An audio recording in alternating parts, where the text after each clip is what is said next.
Kain tayo. Another day, another vlog.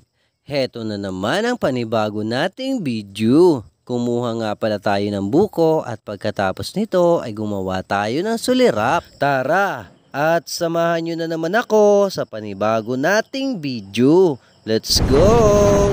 Alright mga katalong, welcome back sa ating channel. For today's video ay kukuha nga pala kami ng buko. At nagbalak nga ang aking kapatid na magbuko salad, kaya naman tinawag namin ang aming pinsan para magpakawit nito. At ito nga ang aking pinsan na taga Marinduque na naging katulong ni Kuya Randy sa pagkukuha ng mga buko. Ang pangunguha nga namin nito ay ginagamitan ng kawit. Sa inyong lugar po ba mga idol?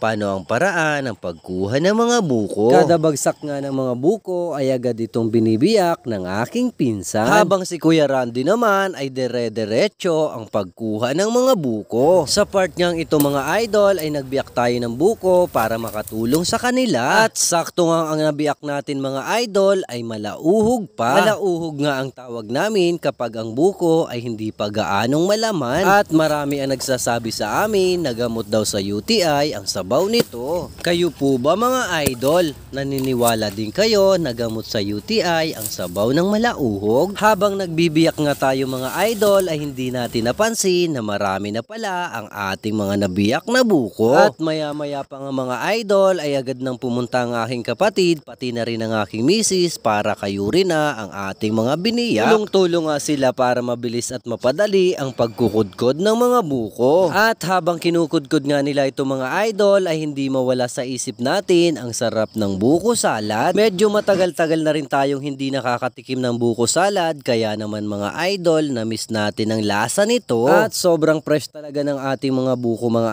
idol sapagkat ito ay bagong kuha sa mga puno. Dahil nga may niyugan si na mama ay libre ang ating mga buko. Kaya ang bibilhin na lang natin mga idol ay ang mga pansahog dito. Anytime nga tayong pwedeng kumuha ng buko sapagkat meron kaming puno na pwedeng pagkunan. At ang mga puno ngang ito mga idol ay mas matanda pa sa akin sapagkat ito ay tinanim ng aking lolo't lola. Matapos ngang makapagkawit sina Kuya Randy ay umuwi na sila at kami naman ay naiwan upang kudkurin ang mga natitira pang mga buko. Kinagabihan nga mga idol ay nag-start naman tayo sa paggagawa ng sulirap. Sulirap nga ang tawag namin kapag ang mga dahon ng niyog ay iyong nilala. Ang sulirap nga pala ay pwede mong gamitin na pangbubong sa bahay o kaya naman ay pugara ng manok. At pwede rin itong gamiting dingding sa mga bahay. At depende nga ito sa gumagawa kung saan nila ito gagamitin. Sa part niyang ito mga idol ay nag-start na tayo upang makagawa ng sulirap. At nung mga bata pa nga lang kami mga idol ay nagkakarera kami sa paggagawa ng ganito. Ang lagi ko ngang kakompetensya sa paggagawa nito mga idol ay ang aking bunsong kapatid. Hindi nga siya sa akin nananalo sapagkat napakabilis kong gumawa ng sulirap. At nang matapos na nga nating sulirapin ang lahat ng mga dahon ng nyug dito mga